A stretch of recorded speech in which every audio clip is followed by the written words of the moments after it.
আজ চ্যাংড়াবাধা এলেন মাথাভাঙা বিধানসভার বিজেপি বিধায়ক সুশীল বর্মন। মেখলিগঞ্জ বিধানসভা এলাকার বিজেপি সংগঠনকে আরও শক্তিশালী করার লক্ষ্যেই আজ চ্যাংড়াবাধায় দলের কর্মীদের নিয়ে একটি সাংগঠনিক বৈঠক করেন তিনি। এই বৈঠকে বুথ স্তর থেকে শুরু করে মণ্ডল স্তর পর্যন্ত সংগঠন কিভাবে আরও মজবুত করা যায় তা নিয়ে বিস্তারিত আলোচনা হয়।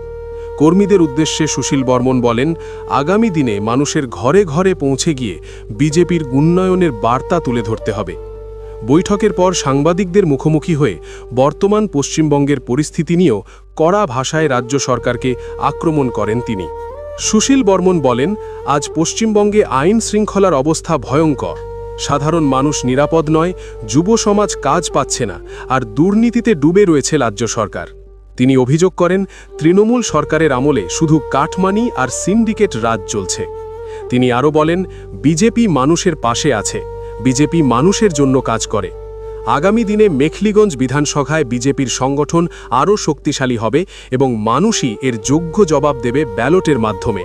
সব মিলিয়ে চ্যাংড়াবাধায় আজকের এই সাংগঠনিক বৈঠক থেকে স্পষ্ট, মেখলিগঞ্জ বিধানসভাকে পাখির চোখ করে বিজেপি এখন থেকেই ঘুঁটি সাজাতে শুরু করেছে। চ্যাংড়াবাধা থেকে রিপোর্ট, নিউজ ডেস্ক। প্রত্যেকেরই শরীরে আগুন লাগিয়ে দিয়েছে তৃণমূল কংগ্রেস সরকার। সব জায়গায় লুট, সব জায়গায় তসরুপ, সব জায়গায় অন্যায়। এই অন্যায় বাংলাবাসী আর সইতে পারছে না, বাংলা আর এই অন্যায় সইবে না। দুধেল গাইদের তো অনেকদিন ব্যবহার করলো, এখনো যদি দুধেল গাইডা না বুঝে, তাদের তো ডেভেলপমেন্ট করতে হয় না, খালি বিজেপির বিরুদ্ধে মানে লেলিয়ে দেওয়াটাই হচ্ছে তাদের ডেভেলপমেন্ট। বিজেপিকে যদি বলা যায় হিন্দুরা আসতেছে মুসলিমদের তাড়াবে, বিজেপি আসতেছে মুসলিমদের তাড়াবে, এইটাই ওদের খোরাক। মানে বিবেচনা করা দরকার মুসলিম সম্প্রদায়ের মানুষকে। দুধেল গাই বলে ফেলল, তাহলে পরে তাদের ডেভেলপমেন্টের দরকার নাই। যদি বিজেপি আসে তাহলে সংখ্যালঘু সম্প্রদায় সুরক্ষিত থাকবে?